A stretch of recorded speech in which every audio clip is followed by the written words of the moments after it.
Hello, everyone. Welcome back to episode 4 of the Right Angle Podcast. I'm Ewan Petty, And I'm Timothy Carasalis. and today we have a couple very interesting topics to discuss. So today we actually have two main topics. We're going to be talking about Gerald J. Jones. He's actually running for Attorney General in Virginia. It's a very interesting topic that we believe that you will hopefully enjoy. Our next topic, though, is going to be about ICE. There's a bunch of aggression happening towards them in two specific places, and we want to bring these to your attention. We hope you guys enjoy, and we will see you in the episode. I want to be remembered for courage for my faith. That would be the most important thing is my faith. So, the Attorney General of Virginia. What is this job? Obviously, Gerald J. Jones is running for this, and there's a bunch of controversy surrounding it. But let's find out what the Attorney General of Virginia actually does. So, what this job is that he basically serves as the state's chief legal advisor. His responsibilities might include interpreting laws and advising the governor, representing Virginia in civil and criminal cases, and defending the state in lawsuits. The most basic explanation of it is that he's a lawyer for the state. He has to give them his opinions. He has to make sure that he's giving good legal advice, because if you have an incompetent person in this place, it's going to be a nightmare for everybody. You're going to get wrong facts, you're going to get things wrong, and you also want someone who's ethical. If you have someone who's giving bad decisions and giving it based on opinions, or maybe he's letting things slide because, he's getting a $50 here, $50 there, it's a whole problem.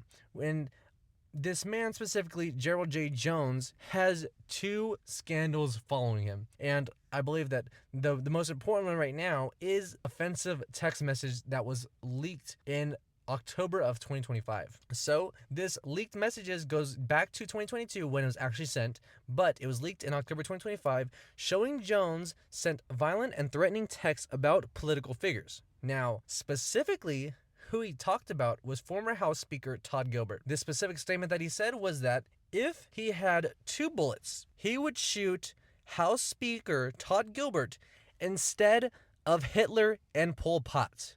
Now, I'm going to give you a bit of background of Hitler and Pol Pot. Pol Pot is responsible for almost 2 million deaths around that area. Hitler is responsible for about 17 million deaths. Let me remind you, House Speaker Todd Gilbert has killed no one. It's insane that he is saying that Todd Gilbert is worthy of death compared to these people. First off, it's an insane statement to say that someone's worthy of death. But over these two people who have been murderers, it's crazy. Now, not only that, he decided to make disturbing remarks also about Gilbert's family, speaking outrage and accusations of promoting political violence. And that's the whole reason of this, political violence. He's spreading a type of evil in America that should not be. It's one thing to say that someone deserves death, but it's another to say that he's comparable to these people in life that have committed countless other deaths for other people. Or even saying that his family and kids deserve death when they haven't even done anything. So, but did you also know that recently in 2021 he was convicted of going 46 miles over the speed limit, which is reckless driving in Virginia? But what sentence did he get? Instead of prison time, like a lot of other people would have got, he got sentenced to 1,000 hours of community service, about of which half he did about for the NAACP, but he did the other 500 for his own political action committee. Like, how is that ethical? But if we want to talk more about the ethics regarding this, guess who signed off and told the judge that he committed that he did the hours? His former chief of staff. Like, how is that ethical? Yet this is the guy that the Virginia Democrats, and this is the guy that wants to be Virginia's next attorney general. Like, how does that make sense? How is that ethical for someone who's supposed to be the top law enforcement officer in the state? And truly, this guy is just surrounded by scandals. I mean, think about it. 500 hours of community service to help yourself? What community is he supporting? His own lifestyle? That's insane. You can't see 500 hours, sign off on that, and say, yeah, well, he did it for himself, but that's fine. What? What are we talking about? That's insane. You have to be blind or be seeing some other different case. The judge must have had something else on his table, because it wasn't this case. It really wasn't. This is 46 miles we're talking about. That's enough to kill someone. There is so many times where reckless drivers, drunk drivers, and other situations have caused deaths to other people. And why? Why? To get home faster? Because you because you want to get home a few minutes early. It's insane.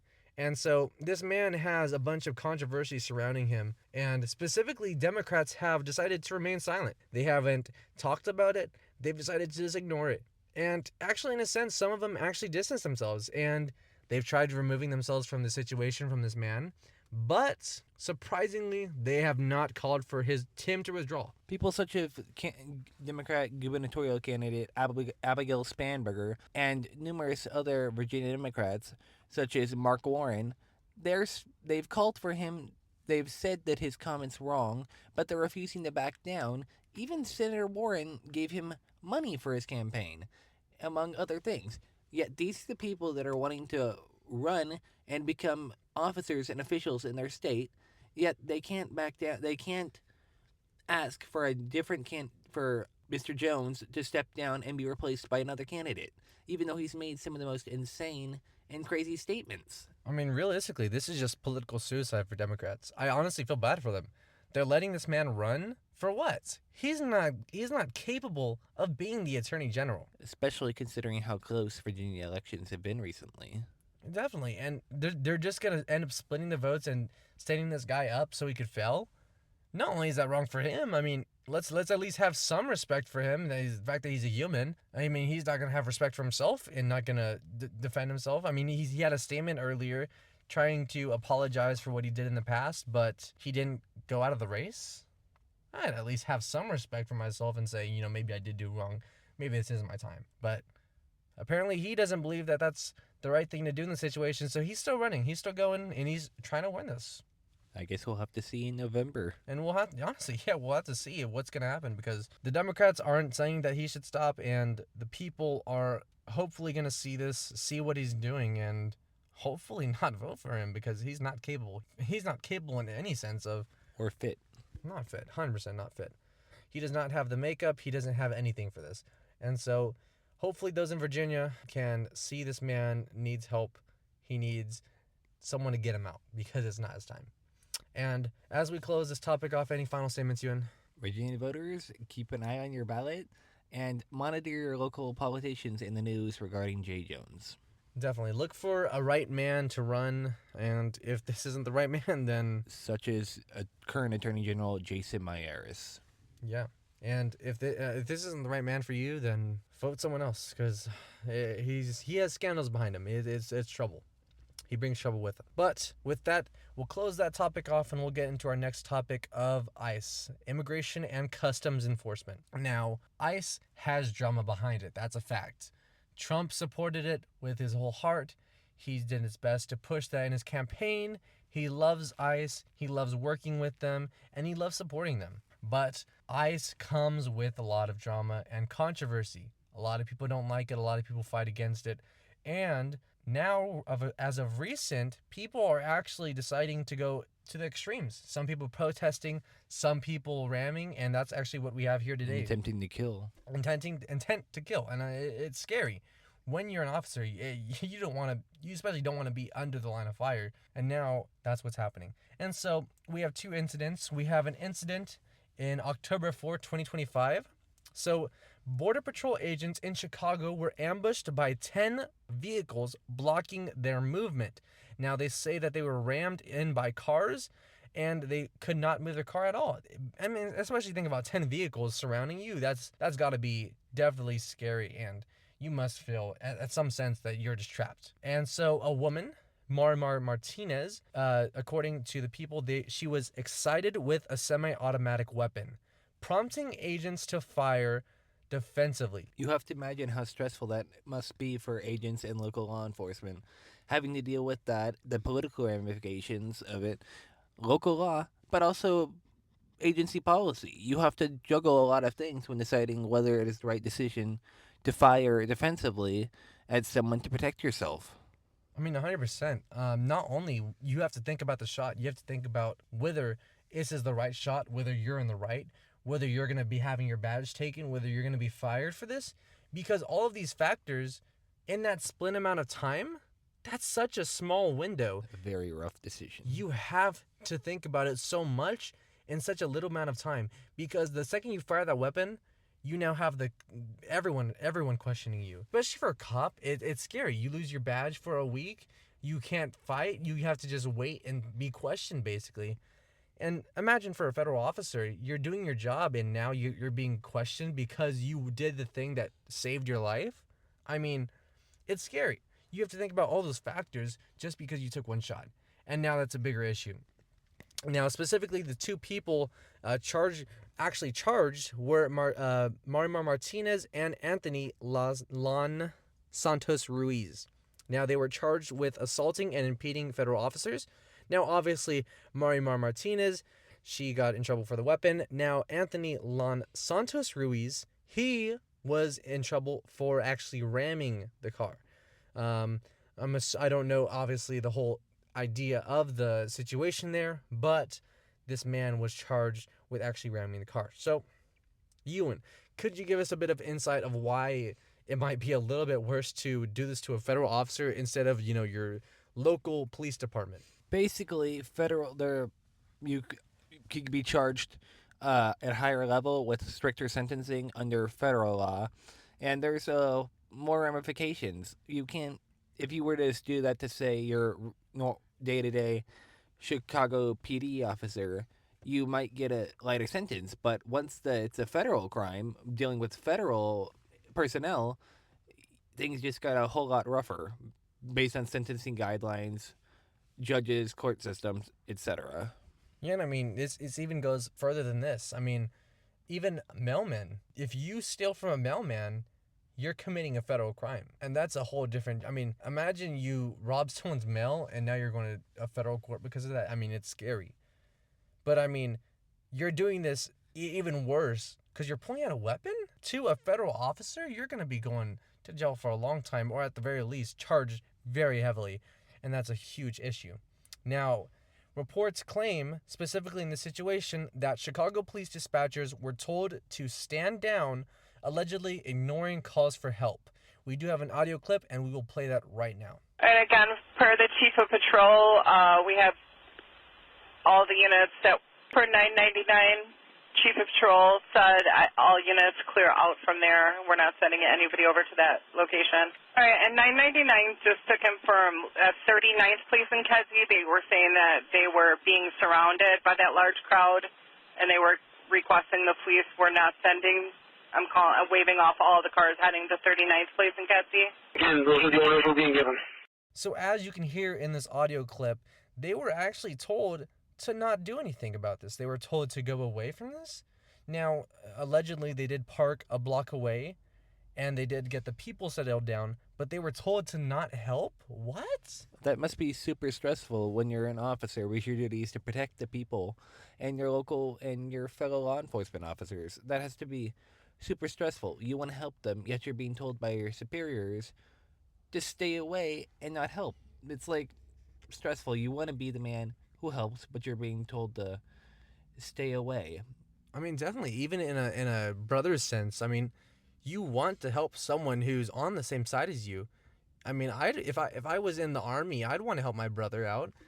It's not like your local, like your buddy who's on the street with you said no. No, it was the superiors. Even the unions and the officers who were on the street daily are saying, we wanted to help, but higher ups told us we can't. And so we're upset and mad about this. I mean, truly, it's saddening that you can't help your own friend, and now you're scared that they're at the risk of something worse, dying. I mean, it's scary.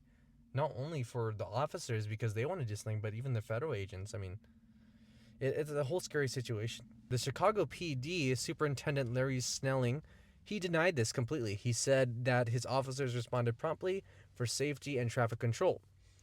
The only problem is we do have the recording that completely says otherwise, whether it was him who made the order or someone else. Completely. I mean, you can't see what his statement about his officers responding promptly and hear this audio recording of being told the absolute opposite. And not have some questions regarding the validity of the chief's statement. Definitely. And I mean, in a sense, it makes you question him. His honesty. And that's a whole different issue of, should we trust him? Should you question him? Should you believe anything he says? And that's where things get a whole lot deeper than just this situation. And maybe there's a deeper sense of why he said no. Maybe it was him, and there is a whole different scandal behind it, but we don't know. The fact is that he says they responded promptly. Maybe in his eyes that is prompt. Maybe in his eyes that them staying a block away and not actually helping the actual scene was helping. That is about the worst definition of prompt I would have ever heard, if that's true. Definitely. And so there's definitely concerns all around. People are saying a bunch of different things. Some people wanted to help, some people couldn't. And everyone's outraged. Everyone. This is even a bigger issue than just Chicago. It kind of opens our eyes to this is a terrorism threat. You know, we hear about riots, we hear about problems in protests, and we hear about fights, gun violence. All of that is a terrorism threat. Either it's domestic or actually outside. We're letting people through the border by the truckloads. We are having weak spots on the border that shouldn't be there. There's some spots in the border that are just known for letting more immigrants in than others. And we have to wonder, where are they coming from?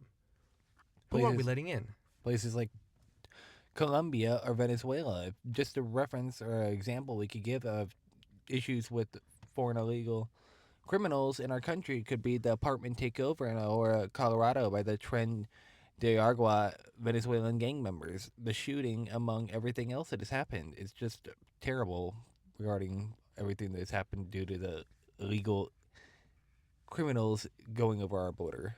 Definitely. And you just have to kind of check, who are we letting in? Why did we let them in? It's a fact that with the Biden administration, over a 2,500% increase in illegal aliens coming in. What? That was only over a 4-year period as well. 4-year period, and we're allowing that many. Trump is cracking down, and people are outraged because of that. And that's what's gonna happen. Is Trump is gonna fight for us? He's gonna fight for the people. And what he campaigned on. Definitely, and this even shows with what we're gonna talk about next. Trump actually asked Illinois and Oregon to send out their National Guard. He told them that what I'm seeing is that you guys are in a lot of trouble, so let's fix it. Send out your National Guard. And they said, no, we're not going to do that. So Trump said, Texas, we need you to send out your National Guard to go help these silly states. But so Texas said, sure, we'll do it. But the state of Oregon sued and got a stay, or what the term is, preventing Trump from deploying any National Guard to Oregon or in Portland, whether it be Alabama, Texas, or Florida. But on the other hand, Illinois was not able to get that relief, or that at least that's how they see it. And thus, Texas is now on the boots on the ground in Chicago. Not Illinois' National Guard, but apparently Texas cares more about the people of Chicago and Illinois than their own governor and mayor in Illinois. And it truly makes you think, why is Texas having to fill in the gap because Illinois and Oregon can't? Is that even logical? That two states can't do their job and so someone else does? What? This is basic 101 work of how to run a nation. Maybe you should protect it. Maybe you should care about your people. And maybe you should do what it takes to make sure you're safe and your people are safe. This isn't just about the governors and just about the politicians. This is about the people. This is affecting the people. It's not safe there. What do you do when it's not safe? You have to leave. You have to get out. You have to call for help. And they're not doing that. And instead, people are having to force help down their throat in the form of Trump. Instead, and we'll keep having days in Chicago or weekends with 25 killed and 4 wounded. That just seems to be like common. And no, 25 wounded, I'm sorry, and 4 killed. That just seems to be like common statistics that you hear out of Chicago now. That shouldn't be normal. 100%. And so that's why we ended up with Illinois. Now, they tried to do their whole, obviously, Illinois tried doing their suit to stop this, and it didn't work. Oregon, they did their suit, and it worked. There's lawsuits going all around to prevent this. I mean, Illinois is trying to say that they have to get they want the lawsuit to be rejected. And Oregon is saying that their laws should stay in place so that Trump can't come in. And that's, it's issued. But of course, the administration is appealing the decision out of Oregon. Definitely. And I mean, It's drama out there. It's crazy. It's scary to think that you're not safe in your own home. It's a joke. It's honestly just a joke. And so both Illinois and Oregon made statements that what Trump does was politically motivated. Now, that in itself is just a complete joke. We've been knowing what Trump stood for since day one. He's been an open book. It's what he campaigned on. It's not like he woke up one morning and said, I think I want to deploy ICE today. No, he was quite open book about it during his campaign and before that, even when he wasn't officially running yet. Yeah, even before 2016, before he was even an actual candidate, an actual president, he was saying that we need to stop terrorism. We need to stop letting immigrants through the border because it possibly does make us unsafe. And now countries are abusing this like our foreign enemies. They're using this border to get through. And Trump is the only one with sense to say maybe we should not let them through. It's a safety issue. It's a safety issue to everyone. We should all be in fear in a sense of who is in our country. This is our country. We live here. Why are we not worried about who's here? It's got to be at least a little worrying who we're letting in. I don't think anyone in the U.S. wants to see this U.S. turn into modern day Colombia or the other states that are just completely taken over by crime. 100%. And, as much as there's drama and heartache going on in Illinois and Oregon, we do hope that they get a swift resolution. As of now, it's looking bad. It's looking horrible. But we do hope that everyone there is safe. We don't want anyone to come to harm. We want everyone to be safe out there. And we want everything to be fixed. We want everyone to be safe there. Even here, even in California, we want to be safe here. We want to know that we can sleep safe at night without wondering who's in our backyard. Most definitely. And with that, that's going to be it for the Right Angle Podcast episode 4. We do hope you guys enjoyed, and we will see you guys in the next one. Have a great day, and goodbye.